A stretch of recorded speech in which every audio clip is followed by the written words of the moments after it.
हमारे देश में औलाना मौलाना की ज़रूरत नहीं है। इस देश में मदरसे की ज़रूरत नहीं है। इस देश का कौन सा कितना अर्थव्यवस्था मजबूत कर दे रहा मदरसा। हमारे मंदिरों पे टैक्स लगा करके जो पैसा आप वसूलते हैं वो इन मदरसे के मौलानाओं को, मदरसे को आर्थिक फंड के बाप के ऊपर बड़ा अच्छा आरोप लगा है चारा घोटाले का। तेजस्वी यादव बड़े अच्छे नेता हो, अभी तुम्हारा भविष्य है। हिंदू मुस्लिम के चक्कर में मत पड़ो। अच्छी अच्छी धरोहर समाप्त हो गई, तुम भी समाप्त कर दिए जाओगे। जब तक राजपुताना है ये देश गुलाम नहीं होगा। हमने क्षत्रिय धर्म का पालन करते हुए ऐसे दोषियों को, ऐसे पापियों को, ऐसे अत्याचारियों को हमेशा मौत के घाट उतारने का काम किया है। मैं भारत सरकार से आग्रह करूंगा कि भारत के क्षत्रियों को एक बार बांग्लादेश भेजकर देखिए, सेना की जरूरत नहीं पड़ेगी। ऐसे आताताइयों के वही हाल करेंगे जो आज वहां हिंदू, औरंगजेब और बाबर के हिमायती बनने वाले लोग। इनको तत्काल बांग्लादेश और वहां बंगाल भेजना चाहिए। वहां जाएं, शांति की बात करें, वहां शांति का अपना झंडा। हालत देख लीजिए आप। ये जितने लोग पाकिस्तान से प्यार करने वाले लोग हैं, जितने नेता हैं, सरकार को इनको प्लेन में बिठा के वहां भेज देना चाहिए। इनके किराए भाड़े की व्यवस्था करनी चाहिए। बांग्लादेश, बंगाल का मुद्दा, कलकत्ता का मुद्दा, और ये जो मुद्दे आ रहे हैं ताजे ताजे, आप देख रहे हैं कहीं भी कोई भी पूरे देश में सुरक्षित नहीं है। कब कहाँ क्या हो जाए इसका कुछ अभी कोई अंदाजा है नहीं। हमारे साथ अभिनव सिंह, हम इनसे बातचीत करेंगे इस पूरे मुद्दे पर कि जो क्या बांग्लादेश में हो रहा है, क्या भविष्य में भारत में होने के आसार दिख रहे हैं, जैसे दंगे दिख रहे हैं आपको बंगाल में।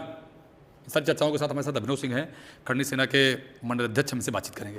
स्वागत है। धन्यवाद पत्रकार महोदय। बड़ा ही गंभीर विषय आपके द्वारा ये मुद्दा बताया गया, और मैं सोचना चाहता हूँ कि इलेक्ट्रॉनिक मीडिया या भारत की जो मीडिया है वो देश का चौथा स्तंभ है। सारे मीडिया कर्मियों को आज एकजुट होकर इसकी आवाज़ उठानी चाहिए। आज हमारे देश में इंजीनियर की ज़रूरत है, डॉक्टर की ज़रूरत है, आईएएस की ज़रूरत है, पीसीएस की ज़रूरत है। हमारे देश में औलाना मौलाना की ज़रूरत नहीं है। इस देश में मदरसे की ज़रूरत नहीं है। इस देश का कौन सा कितना अर्थव्यवस्था मजबूत कर दे रहा मदरसा। हमारे मंदिरों पे टैक्स लगा करके जो पैसा आप वसूलते हैं वो इन मदरसे के मौलानाओं को, मदरसे को आर्थिक फंड देते हैं आप। तो ऐसी स्थिति बांग्लादेश में हो रही है, वहाँ बंगाल में हो रही है। इसके जिम्मेदार हमारे ये सेकुलरिज्म की बात करने वाले नेता लोग हैं।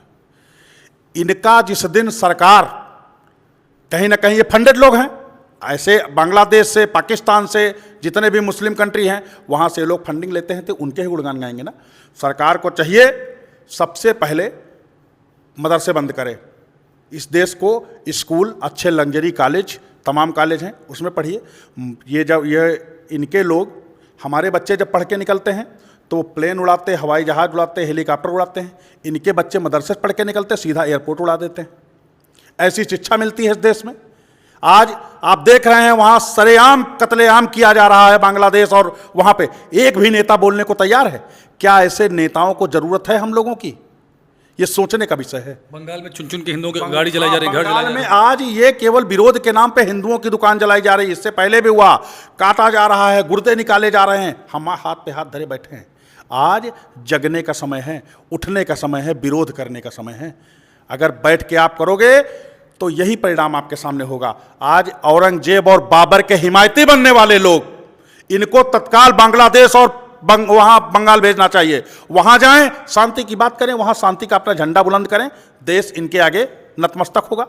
ये वहां पे इनकी बात नहीं निकलेगी। ऐसे नेताओं को जब समाज में वोट मांगने जाएं, ये प्रजातंत्र है, बिना वोट के कोई राजा नहीं बनता है। ये उस प्रजा की जिम्मेदारी है। जो प्रजा इन लोगों को सांसद बना के भेजती है, उतनी ही गुनहगार वो भी है जितने गुनहगार वहां बांग्लादेश के मुस्लिम आज हिंदुओं को काट रहे हैं। जितने गुनहगार उतने वो लोग हैं, उतनी गुनहगार वो जनता है जो ऐसे सांसदों को वोट देती है।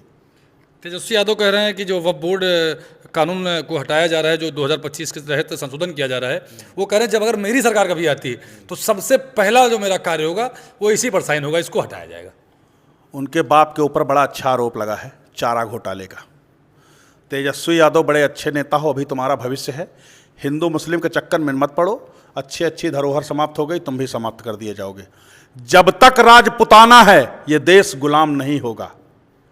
हमने क्षत्रिय धर्म का पालन करते हुए ऐसे दोषियों को, ऐसे पापियों को, ऐसे अत्याचारियों को हमेशा मौत के घाट उतारने का काम किया है। मैं भारत सरकार से आग्रह करूंगा कि भारत के क्षत्रियों को एक बार बांग्लादेश भेजकर देखिए, सेना की जरूरत नहीं पड़ेगी। ऐसे आताताइयों के वही हाल करेंगे जो आज वहां हिंदुओं का कर रहे हैं। हमारे बाप दादा हमेशा इस भारत के लिए लड़े, जितने भी आक्रांता आए सबसे लड़ा क्षत्रिय। आज ये जितने लोग फर्जी बातें कर रहे हैं ना, इनको अपने बाप दादा से इतिहास पढ़ने की जरूरत है। जब क्षत्रिय लड़ रहा था तो तुम्हारे बाप दादा क्या कर रहे थे? तुम अपनी संख्या बढ़ाते हो, हम 12% हैं, 16% हैं, 14% हैं, हम 6% हैं। हमने मर्दों की तरह लड़ाई लड़ी है, हमने इस भारत को सींचा है। हम सींचे हैं तभी आज हिंदू बन के बैठे हो, तभी तुम्हारे मंदिरों में भगवान है, तभी तुम यादव माधव तमाम तरह के प्रजापति लगाने का तुमको सौभाग्य प्राप्त हुआ। यह हिंदुओं की देन है। नहीं, हम भी 70% होते, तुम कहीं ना होते।